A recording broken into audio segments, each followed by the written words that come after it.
फालतू मतलब समझ सकते हैं, फालतू नहीं, बनचड़ लड़का जो मैंने समझ जॉली कि गाँव जॉली लड़का।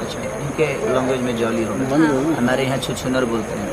कोरोना काल में घर से निकलिए, अपने आप को बचा के खुद को सैनिटाइज लगाइए, डिस्टेंस मेंटेन कीजिए, मास्क मुंह में लगा लीजिएगा, मास्क लगा सब लोग लीजिए मास्क लगा के ही बाहर निकलिए। ऐसे। हाँ ऐसे खेसारी जी की बात को सीरियस बिल्कुल बिल्कुल। खेसारी जी, आज यहाँ पर बागजी फिल्म का जो शूट चल रहा था, क्या सीन था जिसकी शूटिंग आज यहाँ पर चल रही? ये मेरा क्लाइमेक्स का कुछ सीन था और मेरे गाने थे जो कि मेरे बड़ा दिल से बनाया इसको, और रितु जी के लिए बनाया है और खुद के लिए बनाया है, और पूरी दुनिया की जो हमें प्यार करती है, पसंद करती है, उनके एंजॉय के लिए बनाया है, अपनी सिनेमा के लिए, और बड़ा मज़ा आ रहा है।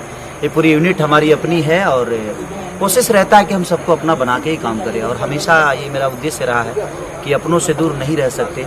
कोरोना काल में हमने ये समझ लिया कि हमारे अपने वही इंडस्ट्री है जिसके बारे में हम कभी गलत भी बोल देते हैं, कभी सही भी बोलते हैं, बट मुझे लगता है कि ये कोरोना काल में समझ में आ गया कि जीवन में प्यार से बढ़कर कुछ नहीं होता है। जब तक जीवन चले, कब कहाँ चीज़ें खत्म हो जाएगी शायद किसी को अंदाज़ा नहीं, तो जब तक आप इस दुनिया में रहें, एक दूसरे के प्यार और मोहब्बत में।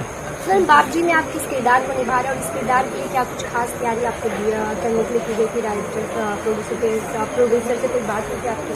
देखिए, जितने भी सिनेमा बनती है फालतू रोल मुझे ही मिलता है। फालतू मतलब समझ सकते हैं, फालतू नहीं, बनचड़ लड़का जो मैंने समझ जॉली कि गाँव जॉली लड़का। इनके लैंग्वेज में जॉली होगा, हमारे यहाँ छुछुनर बोलते हैं। तो बात ये है कि जब जितना छुछुनरापन होता है, जितने खत्म लड़के होते हैं गांव में, जो बिगड़े होते हैं, जो ना बाप का सुनते हैं ना माँ का सुनते हैं, और अपनी जिम्मेदारियों का उनको एहसास ही नहीं होता कि मेरी जिम्मेदारियां क्या है, बट कॉन्फिडेंस उनको होता है, बट वो जिम्मेदारियों से भागते रहते हैं। वही एक कैरेक्टर है, और लेकिन मैं उसके विपरीत हूँ। मैंने बचपन से, मुझे लगता है कि मैं 7 साल के था तब से अपनी जिम्मेदारियों को निभा रहा हूँ, लेकिन मैंने देखा है लोगों को, तो शायद वो मेरे अंदर कूट भरा है कि अपनी जिम्मेदारियों को कैसे नहीं निभाया जाता है।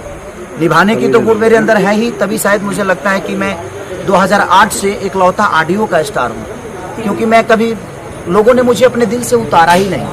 एक साथ गायकी के क्षेत्र में मुझे लगता है कि कोई 4 साल 3 साल 2 साल 5 साल चलता है, लेकिन मैं 2008 से बज ही रहा हूँ।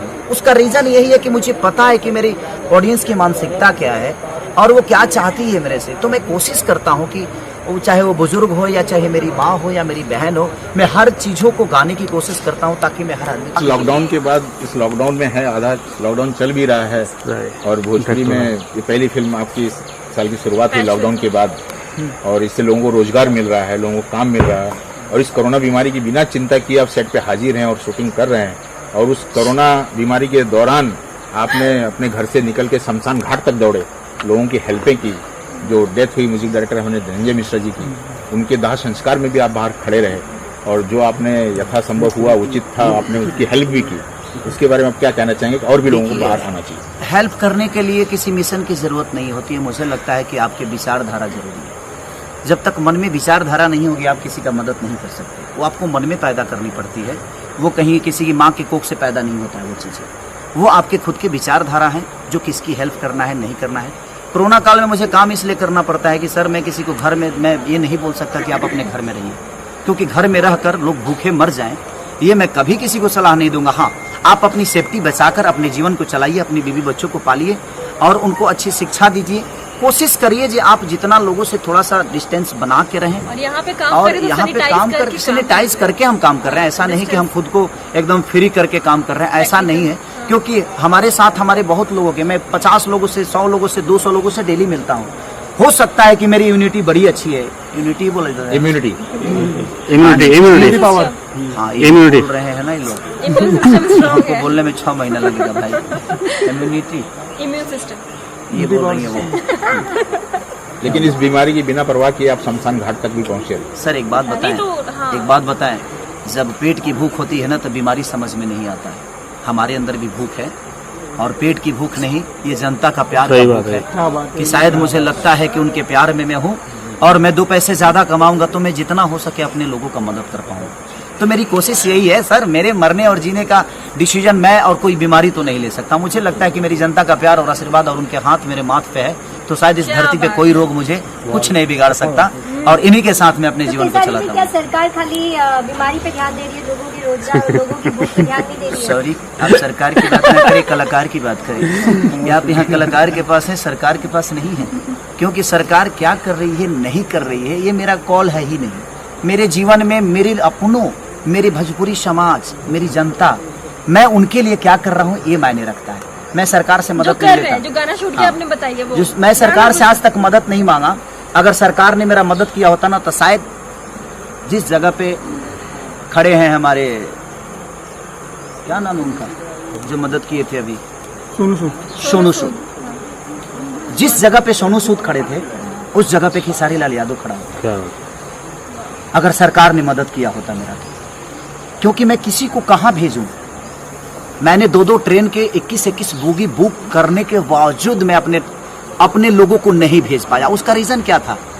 क्योंकि उसके लिए एक परमिशन आपको लेना पड़ता कि आप जिन लोगों को भेज रहे हैं वो कहाँ उतरेंगे, कहाँ जाएंगे। अगर सरकार ने मुझे लेटर दे दिया होता, चाहे वो यूपी सरकार या बिहार सरकार, तो शायद मैं 2 ही ट्रेन नहीं, शायद मैं 40 ट्रेन भेज सकता था। उतनी क्षमता तो हमारी जनता ने हमें दे रखी है। मुझे अपना घर भी बेचकर भेजना पड़ता तो शायद मैं भेज देता, लेकिन मुझे मदद ही सरकार से नहीं मिला। ना महाराष्ट्र सरकार ने मुझे मदद की, और ना ही बिहार ने किया, और ना ही यूपी ने किया, कहीं के सरकार ने। क्योंकि सर मेरा नेता नहीं, मैं कलाकार हूँ, और कलाकार की कितनी क्षमता होती है। मैं आपसे लड़ सकता हूँ, आपको जानता हूँ, किसी नेता को नहीं, किसी प्रशासन को नहीं, किसी टेबल पे नहीं जानता मैं किसी को जी कहाँ क्या पास होता है। और कोरोना काल में घर से निकलना कठिन था, मेरे पास उतने भी लोग नहीं है कि मैं सबको टेबल पे भेज सकूं। तो उसके लिए बड़े हस्तियों की जरूरत होती है, और जो हस्तियां सोनू सूद के साथ थी, शायद वो हस्तियां मेरे साथ होती तो खेसारी 2 ट्रेन और 50 बस नहीं भेजता। मुझे लगता है कि 100 बस भेजता मैं, और 50 ट्रेन भेजता। लेकिन शायद वो मेरे को मदद नहीं मिली। मैं कहाँ भेजूं, किसको भेजूं, कैसे भेजूं? इस बात का दुख है आपके मन में? बिल्कुल मुझे दुख है इस बात का कि मैं अपने लोगों को मदद नहीं कर पाया। जितनी इंडस्ट्री है, मैं कोशिश किया लोगों को जितना पैसा पहुंचा सकता था। बिहार में जो भूखे मर रहे थे उनके लिए मैं कम से कम जितना राशन पहुंचा, वो रांची हो या बिहार हो या यूपी हो, मैंने कोशिश की राशन पहुंचाने की।